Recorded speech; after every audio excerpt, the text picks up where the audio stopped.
जय राधा माधव कुंज विहारी गोपीनाथ गिरिवार जय राधा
आचार्य स्वरूप अभयचरणारविंद भक्ति विलास स्वामी Shri Prabhupada ISKCON founder Acharya Divine Gracious Bhakti Vedanta Swami Shri Prabhupada की जय।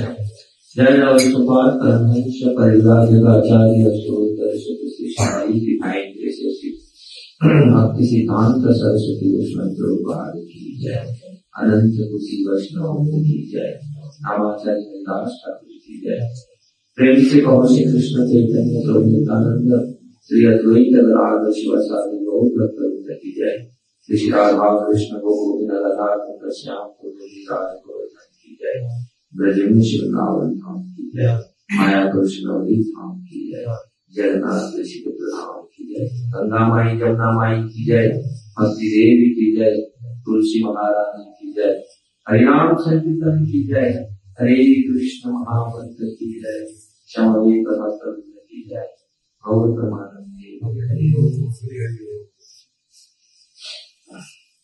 ओम नमो भगवते वासुदेवाय। ओम नमो भगवते वासुदेवाय। ओम नमो भगवते वासुदेवाय। ओम नमो भगवते वासुदेवाय। ओम नमो भगवते वासुदेवाय। ओम नमो भगवते वासुदेवाय। नारायण नमस्कृत्य नरं चैव नरोत्तमं देवीं सरस्वतीं व्यासं ततो जयमुदीरये। नष्टप्रायेषु भद्रेषु नित्यं भागवत सेवया भगवती नमस्तुते भक्तिर्भवति नरस्तितिः भवं करोति वाचालं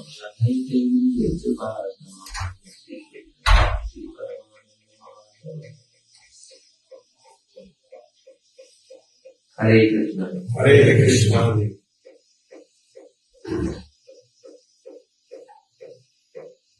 तो आज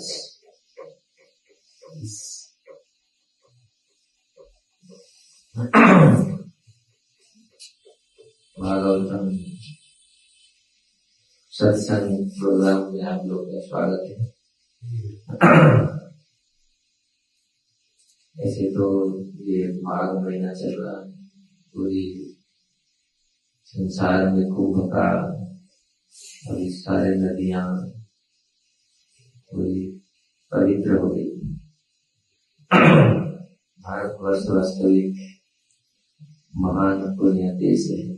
हम भाग्यवान, हम लोग इसी देश में हम लोग का जन्म हुआ है। लोग एक्चुअली हम लोग और कल्चर में हम इतनी समझ नहीं पाते। कभी जो समझे तो जानते हैं हमारा धर्म कितना अच्छा है, यह में कितनी अच्छा है। अभी विदेश में जन्म ग्रहण करने के लिए लोग तरसते हैं, अमेरिका में जन्म होता है, लेकिन वास्तविक जहाँ नहीं भारत है तहाँ नहीं जगत है। और भारत में जो कुछ नहीं है तो जगत में भी नहीं है। भारतवर्ष में क्या चीज है और अमूल्य चीज, अमूल्य समझ रहे हो, ऐसे धरोहर है, ऐसी चीज है जो संसार में कहा नहीं है। ये तो जहां नहीं भारत है कहा नहीं जगत कहा गया था। जहां भारत नहीं, भारत मतलब महाभारत में जो चीज वर्णन नहीं है तो कहा नहीं है। लेकिन वास्तविक भारत जमी भारत भूखंड में जहां नहीं है, जो कुछ नहीं संसार में कहा कुछ नहीं है। भारत में वास्तविक सब कुछ है। इसलिए यहाँ का नदी, यहाँ का पर्वत, यहाँ का धूल, यहाँ का मिट्टी, यहाँ का वातावरण में ही भक्ति है। बाहर ऐसा नहीं है। अब बाहर जाइए, बाहर में भोग है, रोग है, लेकिन यहाँ भक्ति है, यहाँ आध्यात्मिक है। इसलिए हम लोग कितने भाग्यवान हैं। नदी पर्वत में ही भक्ति है, हर जगह में भक्ति है।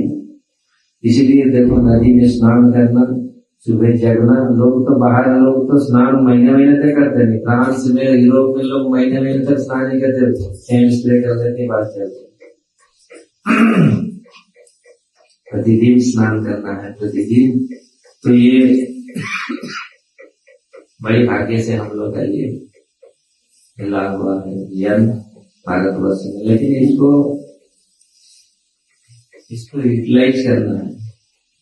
अगर इसको हम सदुपयोग करेंगे तो इसका फल हमको बहुत मिलेगा।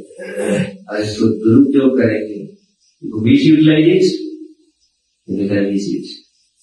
अगर आप इसको मिसयूटिलाइज करेंगे तो फिर ये आएगा नहीं।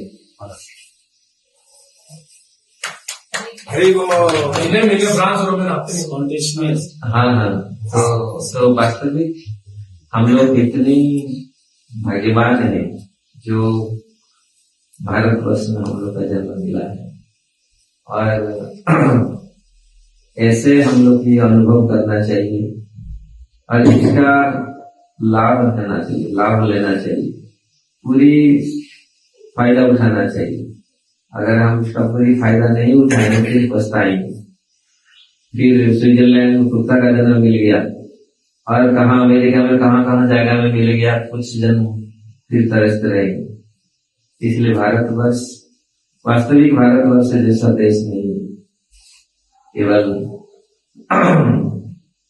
शास्त्र, हर शास्त्र तो बोलते हैं, लेकिन जो लोग अनुभव किए हैं, जो प्रैक्टिकल अनुभव किए, तो भारतवर्ष के एटमॉस्फेयर में जो चीज है, वहाँ के वातावरण में जो चीज है, वहाँ के वातावरण ऐसा नहीं है।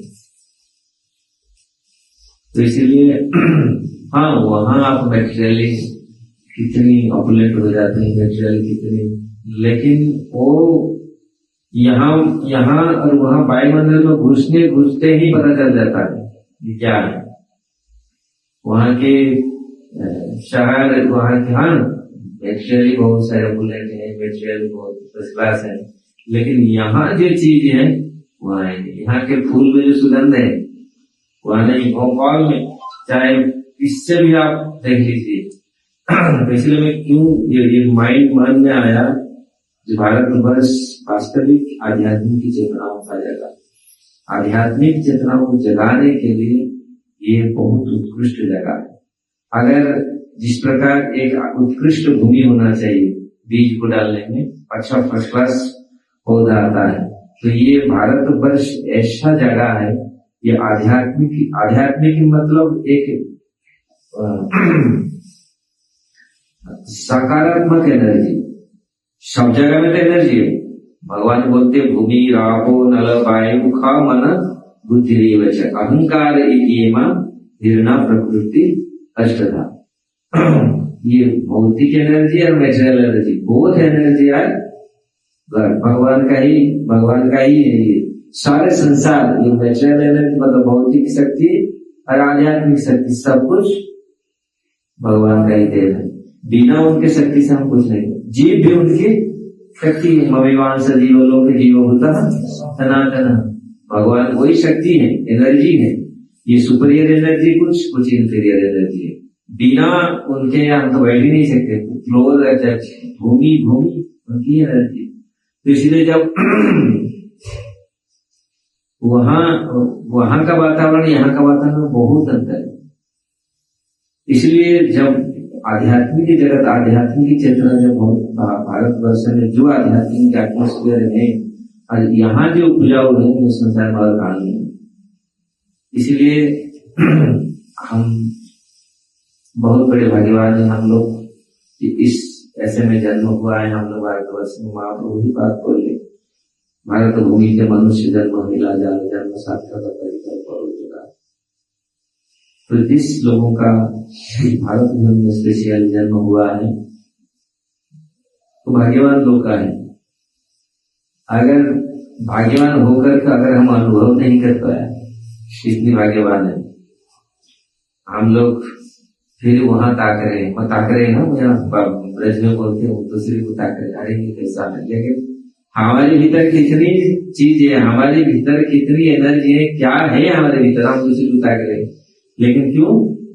We are not satisfied. अगर हम संतुष्ट है दूसरे को ताकते हैं। तो इसीलिए हमारे भीतर जो एनर्जी है, जो शक्तियां हैं, जो संतुष्टता है, इसलिए उसी व्यक्ति का भी अनुभव हो सकता है। भारत भूमि में हमारा जन्म हुआ है और जन्म सार्थक करो। पहले अपने जन्म को सार्थक करना। सार्थक का मतलब है हम स्वयं कौन है, कैसे आया है, क्या करना है, मेरा लक्ष्य क्या है। हम आए इसलिए क्योंकि यहाँ भारतवर्ष में यही हमारा ट्रू आइडेंटिटी, हमारा जो वास्तविक स्वरूप, वास्तविक हम कौन है, कहां से आया है, यहाँ पर हम समझ सकते हैं, जान सकते हैं। नहीं तो दूसरी जगह में भूल जाते हैं सब कुछ, केवल भोग के पीछे भागते हैं। अब भोग के पीछे भागने से क्या होता है? रोग होता है, भयंकर रोग। ज्यादा मीठा खाएगा, रसों ज्यादा चूसेगा तो होगा वही। तो इसलिए भोग के पीछे भागते हैं। भारत भूमि ऐसा भूमि है, ऐसा आध्यात्मिक का केंद्र है, यहाँ इतना आध्यात्मिक ऊर्जा है।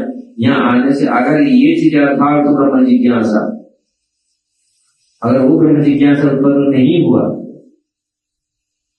तो फिर यहाँ जन्म होकर फायदा, मतलब फायदा तो है 50% का फायदा है। यहाँ कोई एटमोस्फेयर भीतर घुस गया, जैसे खदाना में, सोने के खदाना में घुस गया कुछ तो कुछ लगेगा, और कोयला के खदाना में खाने में घुस गया वहां भी तो काला हो जाएगा। आप जितना भी कोशिश करेगा वो तो काला ही होगा। इस प्रकार ये भारतवर्ष में आना ही बहुत बड़ा। तो इसलिए यहाँ जो एटमोस्फियर है, यहाँ जो व्यवस्था है, माताएं जो गाय हैं, हम लोग गाय साधु मिलन, क्या साधु जब आते हैं, वास्तविक भगवान बोल रहे हैं मच्चित मदरता प्राण बोधे कथन तो मेरे भक्त इकट्ठे होते हैं तो मेरी बारे में चर्चा करते हैं। यही वास्तविक परोपकार है। जब भगवान के बारे में हम चर्चा करेंगे, भगवत विषय में चर्चा करेंगे, हमारा कल्याण होगा, दूसरे का भी कल्याण होगा। अगर ज्यादातर भगवत विषय में चर्चा कहाँ होता है? सब कुसंग होता है, दुसंग होता है और ग्रामीण कथा होती है, क्या हो गया। वही बात जिसको हम हर जन्म में वही कार्य चलता है, पशुओं का कार्य है। इसलिए अगर मनुष्य जन्म मिलकर के अगर हम भगवत कथा में चर्चा नहीं किया, मच्चित मदरत प्राण, भगवान का चित्त नहीं हुआ, भगवत का कथा हुआ नहीं, तब फिर प्रपंच है। इसलिए ग्राम्य कथा कृष्ण प्रपंच, उसमें तो ना हमारा कल्याण होगा ना दूसरे का कल्याण होगा। इसलिए वास्तविक जो भक्त, ये तो गंगानगर सिटी है। मैं आज इस बार आ रहा था ट्रेन में, गंगानगर, श्री गंगानगर, मतलब गंगा जी भगवान के चरण से निकली, गंगा देवी भगवान के चरण से निकली है ना। गंगा भगवान का चरण का जल है। पावन देव जो पूरी पाँव को बढ़ाए थे, पूरा पूरा पूरा कसमस या तो बोलते अंतरिक्ष को पूरा लांग करके पूरी सब आवरण, जो सत्य आवरण उसको पूरी भेद कर दिया था। और पूरी जो कारण जल, भगवान जो कारण सागर भगवान विष्णु लेते हैं वैकुंठ में, वहां का पानी धरती में आ गया। मतलब स्वर्ग में आया, स्वर्ग से फिर भागीरथ ने किस प्रकार कष्ट किए हैं इनको लाने के लिए धरती पर। गंगा जी बोले 2 शर्त है, मैं धरती में आऊंगा, 2 शर्त है। क्या है? पहले तो मैं इतनी तीव्र मेरा धारा है, कोई रोक नहीं पाएगा, फट से भाग जाऊंगा, तो नीचे चला जाऊंगा। तो उसके लिए कोई योग्य व्यक्ति हो। तो फिर शिव जी को भागीरथ ने प्रार्थना किया, तपस्या की, शिव जी को नहीं, मैं माता गंगा को धारण करूंगा, तुम भगवान का चरण का जल। तो शिव जी के भी सौभाग्य को बढ़ाते हैं गंगा देवी, तो उन्होंने शिव जी का भी। और दूसरा पॉइंट था, मेरे में बहुत लोग स्नान करेंगे, कचरा करेंगे, सब ये करेंगे, उसका क्या होगा? इसके उत्तर में, इसके लिए भगीरथ जी ने प्रार्थना की है, भगवान के भक्त लोग जो आएंगे, आप में स्नान करेंगे तो आपका सारे कचरा दूर कर दिया। तो इसीलिए यहाँ पर साधु का जो भाव है, गंगा जी चरण से तो निकली लेकिन भाग रही है भगवान के चरण के दूर, है ना। लेकिन भगवान के भक्त, इसीलिए भगवान का कथा, भगवान का भक्त भागते कहाँ? भगवान चरण की, और गंगा भाग रही है भगवान चरण से दूर। लेकिन ये नहीं है, जहां जहां गंगा गई वहां पूरी तीर्थ है, पूरा कहा गंगोत्री से लेकर के गंगा सागर, आप लोग गए होंगे गंगा सागर जहां मिलन हुआ है। ये आप लोग जो गीत गाए, इसे मेरे माइंड में आया ये सारी चीज, ये कैसे वास्तविक हम लोग कितने भाग्यवान है जिस देश में गंगा यमुना, ये 2 नदियां हैं। इसी तो पूरी सारी नदियां हैं, पूरी पुण्य नदी है, इसमें स्नान करने से ऐसे ऊर्जा है उसमें, तो दूसरी में ऐसा नहीं है। दर्शन करने से, बैठने से, यमुना में बंधन है, यमुना अष्टकम में, अगर कोई यमुना महारानी यमुना तीरे वसती बने बनमाली, वीर समीरे यमुना तीरे वसती बने बनमाली, तीनों पयो। चलो, तो यमुना के तीर में अगर कोई बैठता है, अगर वो यमुना को स्पर्श करके अगर वो पानी हवा आ जाता है, किसी को शरीर को लगता है, उसका भी कर्मबंधन ये जगत से नष्ट हो जाता है, मतलब उसको भी भगवत धाम, भगवत प्राप्ति होता है। ऐसा नदी के ऊपर से होकर के इतनी ये महान है, क्योंकि यमुना और गंगा एक तो भगवान के चरण से निकली है, दूसरी यमुना भगवान का पूरी लीला, भगवान का पूरी लीला दर्शन की। भगवान ने पूरी परिकरों के साथ उसमें यमुना में स्नान किया, मतलब हर चीज उसमें यमुना महारानी ने। इसलिए ऐसे पुण्यवती नदी, ऐसे पर्वत, ऐसे पूरी वातावरण, ऐसे पूरी अंतरिक्ष, पूरी हर चीज कि वातावरण में कितनी ऊर्जा है, कितनी भक्ति है। इसीलिए हम लोग बहुत भाग्यवान हैं और इसलिए हम लोग करना चाहिए जो करना है। इकट्ठा होकर बैठ करके हम लोग भगवान चर्चा होना चाहिए। लभते ब्रह्म निर्वाणम विषय खिल कल्मषा छिन्न निर्भयतात्मानं सर्वभूत जितेरता। वो ऋषि लभते ब्रह्म निर्वाण जो चल रहा है, इस महीना ऐसे पावन महीना है और ऐसे महात्माओं ने उस स्थान को प्राप्त करते हैं जो क्षीण कल्मषा, वो स्थान ब्रह्म स्तर को प्राप्त करते हैं जो जिनके कल्मष क्षीण हो चुका, तब वही व्यक्ति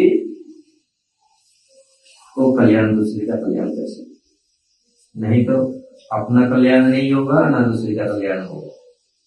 हम एक दूसरे से जलते हैं, क्या होता है आपको मालूम है इस प्रकार जगत में। अरे वही चीज हमको बार बार इस भौतिक जगत में रोकता है, रोक लेता है। ये इसी के कारण है इच्छा द्वेष समुद्रेण द्वंद्व भारत सर्वाणि सर्वभूतानि शरीरन्ति परन्तप। इच्छा द्वेष, ये जो भौतिक इच्छा और द्वेष, यही कारण से इस जगत में हम लोग पड़े हुए। इसलिए भारत ये संदेश देता है, हमारा आध्यात्मिक चेतना ये संदेश देता है किस प्रकार हम सुख और शांति में रह सकते, अपना कल्याण कर सकते और दूसरे का कल्याण भी कर सकते। दूसरे का कल्याण का मतलब, कल्याण से कैसे पता चलेगा हमारा कल्याण हो रहा है? भक्ति हमारे हृदय में है, कैसे पता चलेगा हम भक्ति कर रहे हैं? भक्ति हम कर रहे हैं, कैसे पता चलेगा हमारा भक्ति कर रहे हैं, भजन कर रहे हैं? अगर हम अव्यर्थ काल, अगर एक मोमेंट, एक मुहूर्त को हम अव्यर्थ में, व्यर्थ में बिताते नहीं। अगर व्यर्थ में बीत गया हमको पश्चाताप होना चाहिए, आज बेकार चीज में चला गया। अगर ये पश्चाताप नहीं हो रहा है तो हम बता दे साथ खाना पीना उसमें पड़े। अगर ये चीज नहीं, आज सुबह से शाम तो क्या किया, तो बेकार बिजनेस में लगा, झूठ सड़क पैदा कमाने इसमें लगा, और ना दिन भर कुछ भगवान का नाम लिया, ना भगवान कथा किया, ना चिंतन किया, कुछ नहीं किया, बेकार ये दिन चला गया। अव्यर्थ काल तो मतलब अगर काल को हम अव्यर्थ बिताते नहीं, अव्यर्थ बिताया तो हमको कोसना चाहिए, उसको पश्चात दिया, एक दिन चला गया। अगर ये हो रहा है तब समझो थोड़ा बहुत कुछ भक्ति हमारे हृदय में आ रही है। उस समय इसको दिए कमेंट।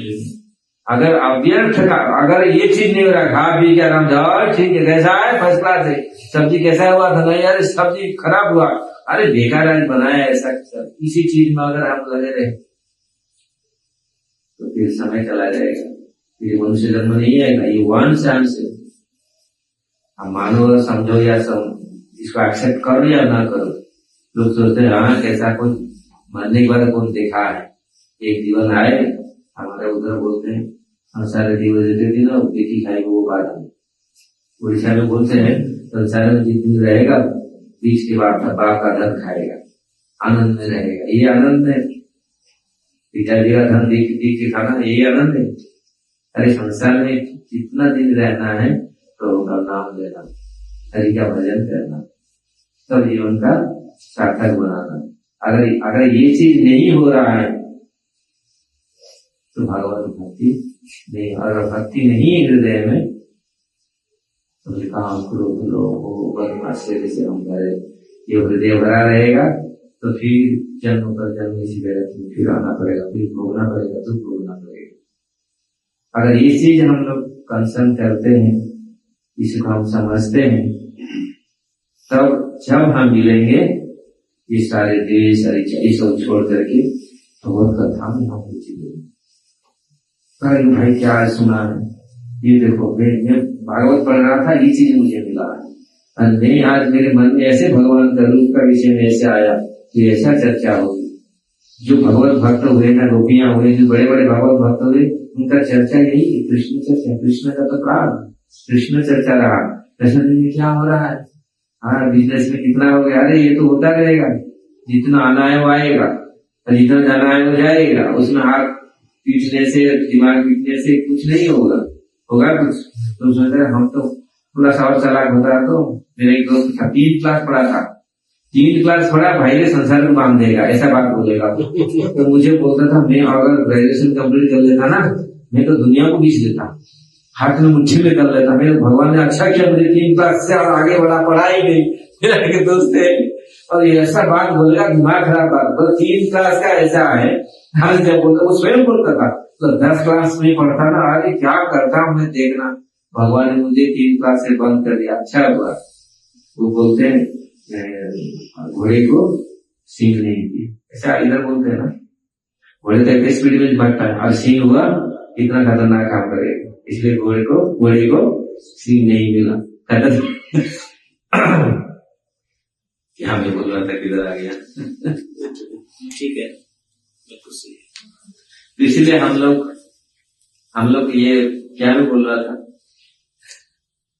कितना किया आज, हाँ कितना वास्तविक, कितना भजन हम लोग किया, कितनी कथा किया और कितनी स्मरण किया, कितनी चर्चा किया। अगर ये चीज नहीं होता तो हम भगवत भक्ति हृदय में हम लोग है नहीं, तो केवल दिखा हुआ है। हम लोग जो कर रहे हैं वो वास्तविक आ जाते हैं, जब मंदिर आ जाते हैं तो बस हरे कृष्ण करते हैं या थोड़ा बहुत करते, लेकिन जब जाते हैं पूरी भूल जाते हैं कि कुछ क्यों नहीं, मन में कुछ असंतोष नहीं, हम भगवान का भजन नहीं किया, खा पी सो गया और दिन भर ऐसे ही भगवत करते रहा।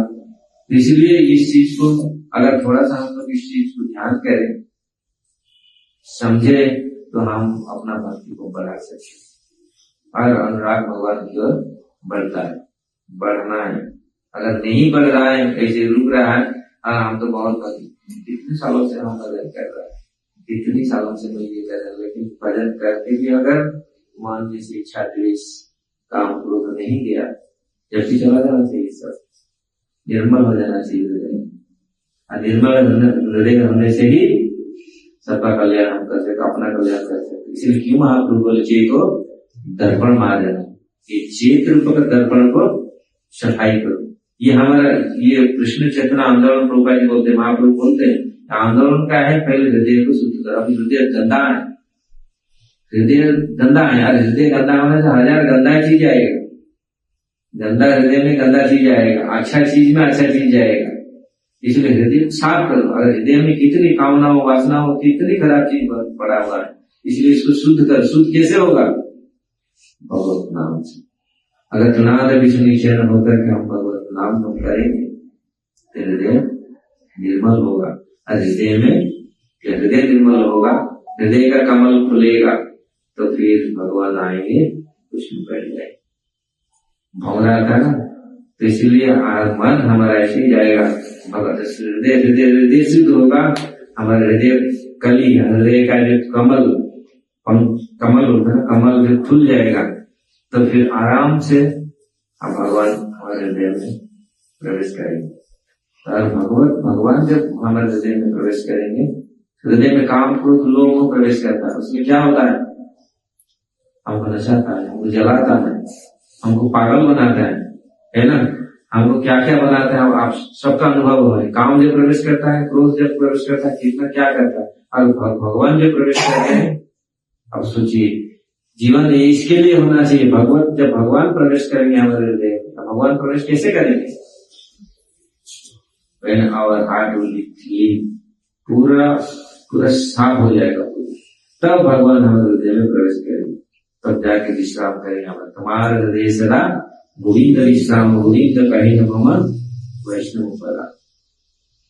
तो वास्तविक वैष्णव का हृदय में गोविंद निवास करते हैं, गोविंद शयन करते हैं, सोते हैं। अगर भगवान हमारे हृदय में विराजमान करेंगे, सोएंगे, रहेंगे, भगवान किसी के स्थान पर कौन सा जगह भगवान का स्थान नहीं है सोने के लिए, लेकिन हृदय कमल, अगर हृदय कमल हमारे हृदय साफ है तो कमल खुलेगा। अगर वहां तक हृदय तक वहां पहुंच नहीं रहे, साफ ही नहीं, गंदा है तो कमल खिलेगा कैसे? कमल खिलता है अच्छा पानी से ना, फर्स्ट क्लास ये से खिलता है कमल। जब सूर्य देव आते हैं तो कमल खिलता है, रात में बंद हो जाता है। इसलिए जगह हमारा भक्ति का सूर्य कृष्ण सूर्य श्याम माया है अंधकार, जहाँ कृष्ण कहा नहीं माया का अधिकार। कृष्ण सूर्य समय सूर्य जैसे। इसलिए जब हम इस चीजों से दूर रहेंगे तो भगवान हमारे हृदय में प्रवेश करेंगे और असली कल्याण होगा। इसका अर्थ है आनंद में खुली रहेंगे कि भौतिक जगत का कोई भी चीज हमको प्रभावित नहीं करेगा, कोई भी चीज प्रभावित नहीं करेगा। चाहे सोने का पहाड़ हो, चाहे कचरा हो, चाहे मुर्दा हो, चाहे जिंदा हो, कोई भी चीज हमको प्रभावित कुछ नहीं करेगा। अरे भूत आएगा, अपन छाया को देख करके भूत अरे भागा। अंधेरा कमरे में सोने के लिए पागल लोग, मेरे एक दोस्त था पकड़ के रहे, तुम सो रहा है ना, हाथ पकड़ के सोएगा, इतनी भय है भूत आ जाएगा, भूत चल जाएगा, इतनी भय है ये जगत। इसीलिए अगर वास्तविक सब शास्त्र में वर्णन किया गया है, हमारे आचार्यों ने सब कुछ लिख के गए। अगर हम निर्लिप्त होंगे, काम क्रोध लोभ मोह मात्सर्य से हम दूर रहेंगे तो ये सारी चीज मिट जाएगा, भय मिट जाएगा। संसार का जो भय, सबसे बड़ा भय ये है। सबसे बड़ा भय क्या है? मृत्यु का भय, वो भी मिट जाएगा। जहां बैठेंगे वही स्मरण होगा, कृष्ण स्मरण होगा। जीवन सफलता कृष्ण दर्शन जा। एक पैर में हमारे आचार्य लोग गाते हैं, जीवन सफल है हम भगवान का दर्शन करें। दर्शन क्या है? डेली दर्शन करें, दर्शन हो रहा है। जीवन सफल जा कृष्ण दर्शन जाति बंगाली में, जीवन उसका सफल जिसका कृष्ण का दर्शन हुआ, साक्षात दर्शन हुआ। दर्शन तो कर रहे हैं लेकिन हो रहा है हमारे जीवन में। जब कृष्ण का दर्शन होता है सब कुछ चला जाता है। ऐसे तत्वों का दर्शन होने से, ऐसे वस्तु के दर्शन होने से कोई भी भगवत दर्शन जहाँ होता है भौतिक जगत। इसलिए भौतिक जगत का कोई भी वस्तु हमको प्रताड़ित नहीं कर सकता। प्रताड़ित मतलब प्रभावित नहीं कर सकता। अब पैसा आपके पास पैसा नहीं, 10 करोड़ रुपया आपको दे, एक आप थला में आकर आपको दे दिया, आप वहां नींद होगा आपको? 10 करोड़ पूरा ब्याज दिया, नींद होगा आपको? अरे कैसे इसको ठिकाने में लगाएंगे, कैसे क्या क्या करेंगे, नींद होगा? नींद नहीं होगा। और 5 किलो सोना, 10 किलो 50 किलो सोना दे दिया, प्रभावित होता है ना? जो प्रभावित होता है, कोई भी आप देखिए, कोई भी वस्तु हमको प्रभावित, पैसा नहीं, पैसा दौलत स्त्री सबको प्रभावित करता है, लेकिन वही प्रभावित नहीं होगा जो भगवत भजन में रहता है। अरे भगवान जिसमें रहता है, भगवान से अमूल्य वस्तु कुछ संसार में कुछ नहीं। इसलिए अगर भगवान हमारे जीवन में आए तो फिर और कोई भी प्रभावित, कुछ भी प्रभावित नहीं करेगा, ना कोई भय। इसलिए उसके पूरा निर्लिप्त है। इस प्रकार ये स्थिति होना चाहिए, हमारा लक्ष्य ही होना चाहिए। इस प्रकार हमारे हृदय को हम शांत आनंद करें, क्योंकि हृदय पूरी जल रहा है काम को लोगों को बनना से। तो ये भगवान आवश्यक है हमारे जीवन में। लोग बोलते भगवान को जरूरत नहीं, अरे रोटी कपड़ा मकान ये सब आवश्यक है, बीवी क्या पति पत्नी ये सब आवश्यक है, भगवान क्या आवश्यक? वास्तविक भगवान बहुत आवश्यक है हमारे जीवन में। सब कुछ मिलने पर अगर भगवान नहीं है तो कुछ नहीं है। और जो लोग इसको अनुभव किया है भगवान कितनी आवश्यक, लोग सोचते हैं हर चीज हमारे जीवन में आवश्यक है, लेकिन भगवान की जरूरत नहीं, भगवान होगा नहीं होगा चलेगा। इसलिए तो भगवान धीरे धीरे धीरे घर से निकल गए, खाली अगरबत्ती रह गए, वो भी जगह भी नहीं है, पूजा का जगह भी नहीं चलेगा। जगह तो मेरे दुकान से कुछ बना दी बात। इसलिए भगवत भजन, भगवत अनुराग ये आवश्यक है जीवन में। हम जितना अनुराग परिवारों में, घर, अपने नियम में करते हैं, तो अगर ये अनुराग भगवत भजन में हो, भगवान में हो, तो जो जो व्यक्ति का ऐसा हुआ है वो महान बने। ये चीज आहार निद्रा भय मैथुन हमको महान नहीं बनाएगा, ना आनंद प्रदान करेगा। लोग खाए पिए सो जाए, आहार निद्रा भय मैथुन करके लोग गधा भी करता है सब, लेकिन ये महान बनाएगा नहीं। अब लगा नहीं हम खाएगा, मिला है खाने के लिए बस, अच्छा अच्छा चीज खाएगा और सोएगा अच्छा से, सो रहा है। लोग सो भी नहीं पा रहे, अच्छा से भी सो नहीं पा रहे। सोने एटलीस्ट 6-7 घंटा अच्छा से सोए तो स्वास्थ्य अच्छा रहेगा, सो भी नहीं पा रहे, फिर कैसे सोएंगे? चेतना ठीक नहीं, अगर चेतना ठीक नहीं सोएंगे तो देखते हैं अरे इतना पैसा हो गया, ऐसे कैसे मकान बना दिया, कैसा ये कर दिया, आप दूसरी से चल रहे हैं, तो सोएंगे क्या? ईर्षा पूरी है। तो ये सारी चीज को छोड़ना, तब जाकर के अगर असली कल्याण हम चाहते हैं जीवन में, इस चीज को छोड़ना पड़ेगा। तब जाकर के भगवत कितना तक, कितने समय हो गया? 9 बजे। इसलिए ये महीना बहुत पावन महीना है। जैसे पूरी भक्तों के लिए तो 12 महीना ही पावन, तो ऐसा नहीं है एक महीना हम भजन करेंगे, दूसरा महीना फ्री चालू धोले ये तो नहीं है। भक्तों के लिए तो हर दिन मंगला आरती है, हर दिन जन्माष्टमी है। मुझे कभी बोलते जन्माष्टमी, तो हर दिन हमारे लिए जन्माष्टमी है, क्योंकि हर दिन हमारे हृदय में भगवान आए। ऐसा नहीं एक दिन आ गए बाय बाय ना बाय बाय बस चलो फिर हम अभी तो किया था आपको ध्यान, अब फिर हो गया, अभी थोड़ा हम भूलिया संसारे शाम को प्रबंधन करें। आज एक तरह से हरे कृष्ण हरे कृष्ण। कोई प्रश्न?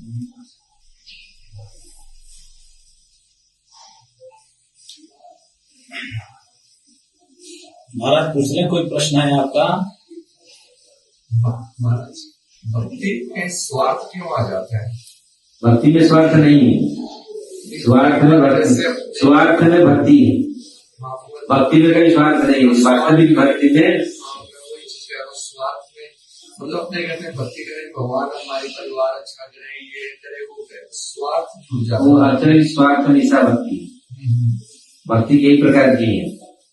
वास्तविक शुद्ध भक्ति तो एक ही है, लेकिन कुछ कर्म मिश्रा भक्ति है, कुछ ज्ञान मिश्रा भक्ति है, कुछ स्वार्थ मिश्रा भक्ति है, कुछ छाया भक्ति है, कुछ छल भक्ति है, कोई छद्म भक्ति है, ये भी है सब। मतलब दिखता है ये भक्ति है, भक्ति नहीं है, वो छद्म भक्ति है, छल भक्ति है। छल समझ रहे हैं? जो छल कहते हैं ना, वो छल भक्ति है। हम भक्ति कर रहे, छल कर रहे हैं, मतलब उद्देश्य भगवान नहीं है, वो छल कर रहे, हम दिखावा कर रहे हैं। हम ऐसे करेंगे तो हम बोलेंगे शादी कर दो, ये माला डाल दिया, लड़के में फंस जाएगा, हम देखा अब दारू पी रहा है, या 2-4 के लिए वो छल भक्ति है। मतलब माला पहन करके लोग करते हैं, वो माला कर गया और लड़की पसंद कर लिया, फिर जब शादी होने के बाद असली रूप चेहरा दिखाएगा, वो छल भक्ति है। इसीलिए किया था लड़की को पाने के लिए, भगवान को पाने के लिए वो माला नहीं किया था, वो पाया था। और चाहे लड़का भी हो चाहे लड़की, दोनों। आप इसको मत मतलब लड़की भी करता है कभी, लड़का भी कभी ऐसा करता है, ऐसे धोखा देते, ये छल भक्ति है। ये भक्ति शुद्ध भक्ति नहीं है। इसलिए ज्ञान मिश्रा भक्ति है, कर्म मिश्रा भक्ति है। केवल वो नहीं है, ज्ञान भी उपलब्धि, ज्ञान भी बहुत पढ़ते हैं, बहुत ये करते हैं, वो सोचते हैं हो जाएगा हम। अब वो जो भक्ति कर रहे हैं वो थोड़ा सा ये रहना नहीं, हमको सब लोग दर्द करें, हम इतनी श्लोक याद रखा, इतना सर जानता हूँ, ऐसा वो भी भक्ति शुद्ध भक्ति नहीं है। इसलिए शुद्ध भक्ति का डेफिनेशन गोस्वामी देते हैं, अन्याभिलाषी दर्शनीय ज्ञान परमादि अनावृतम अनुकूलन कृष्णानुसरणम भक्ति। ये अन्याभिलाषी दर्शन, ये बहुत बड़ी, आप समझ गए ना? मतलब ये जो स्वार्थ हम लोग का आ जाता है ना, ये वास्तविक शुद्ध भक्ति नहीं है। वास्तविक स्वार्थ परमार्थ होना चाहिए, स्वार्थ ही परमार्थ होना चाहिए। लेकिन ये स्वार्थ हमारा ये बेकार चीज है। वास्तविक प्रभुपाद जी, मैं जब आया था पहले स्टूडेंट में आया था, सुना था प्रभुपाद जी 2-3 लेक्चर, मुझे इतनी अच्छा लगा था। प्रभुपाद जी बोलते करोड़पति के पास गया, मुझे 10 रुपया दे दो। अरे तुम्हारा गरीब पूरा दूर कर देगा उसको, तो आपको तो 10 करोड़ दे देगा वो, लेकिन आप मांग रहे हैं क्या? 10 रुपया दे दीजिए, 10 रुपया दे दीजिए। अरे भगवान जो मुक्ति दाता है, मुकुंद है, वो सब कुछ दे सकते हैं, आपको प्रेम दे देंगे। तो आप उसको ना मांग करके बेकार चीज मांग रहे हैं। जाते हैं आप जो ये हो जाए, नौकरी लग जाए, ये लग जाए, ये लग जाए, वहां गोवर्धन आते, राधे राधे, शादी करा दे, राधे राधे, बीवी दिला दे, राधे राधे, नौकरी दिला दे, ऐसे बहुत सारे विराट परिक्रमा कर रहे हैं। बोल भी जाते हैं ऐसे, बोल कैसे करते हैं। तो ये मूर्खता है। लेकिन फिर अगर भगवान के पास हम आते, कृष्ण के पास आते, और कोई देवी देवता के पास जाते, फिर भी वो मंगल होगा। ये समझ लीजिए, अगर भगवान को आकर के मांग रहे मुझे देवी दे दीजिए, मेरे स्वामी को दे दीजिए, मुझे लड़का को, लड़की को, जो भी, लेकिन भगवान बोलते हैं आमी के ना अज्ञान ईश्वर के न दिवो। चैतन्य चरितामृत में ये प्रसिद्ध कथा है, सूर्य चरण दिया विषय बुलाई, ये तो आज्ञा है। अगर भगवान पास जाते हम भौतिक भोग लिए, भौतिक इच्छाओं लेकर के भगवान के पास जाते हैं, भगवान क्योंकि भगवान सर्व अंतर्यामी है। वो जैसे प्रकार पिताजी के पास बेटा बेटी आते हैं, पिताजी जानता है इसको अभी आगे ये चीज दे देगा, ये बिगड़ जाएगा, तो बहुत संभाल करके कोई देता भी है, उसका संभाल करके वो देता है। तो भगवान परम बिना होने के नाते, अगर शिव जी के पास जाए, गणेश जी के पास जाएगा, वो तो दे देंगे आपको, फिर आपका आप बिगड़ जाएगा, पूरा खराब हो जाएगा, 2 रुपया लेने के लिए जाएगा, उसके आपके ऊपर ऐसे झपड़ पड़ेंगे। कुत्ता जानते पिताजी रसोला लेके गया, कुत्ता बैठे हैं, पूरी ऐसे धड़ा उसको खत्म कर दिया। तो ना रसगुल्ला खाया, ऐसा है बहुत जगह में बच्चे लोग लेके गए, माँ से मना कर रहा है तो घर से बाहर मत जा, उसको लेके खाना तो यही खा ले।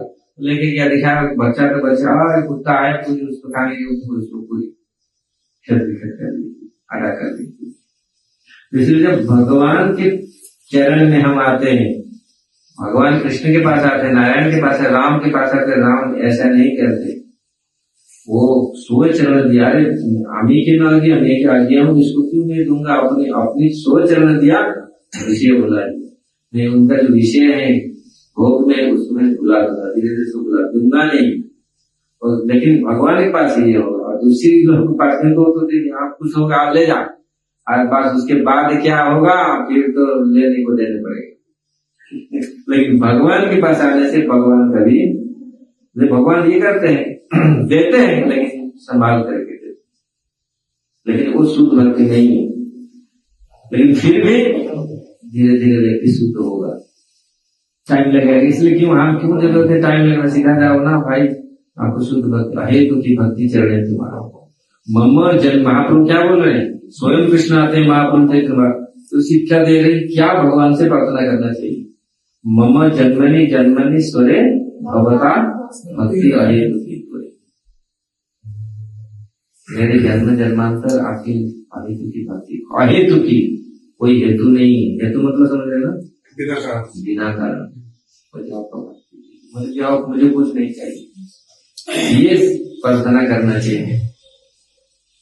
लोग कहते, लोग तो वो बोलते संपदा हर आवे कष्ट विजय जन का, वो जय जगदीश हरे, लोग ज्यादातर ऐसे कर, लेकिन फिर भी ठीक है, कम से कम भगवान के पास आकर के, जगदीश के पास, जगन्नाथ जी के पास आकर के बोलते तो जगन्नाथ जी देखते हैं, वो भी करते हैं।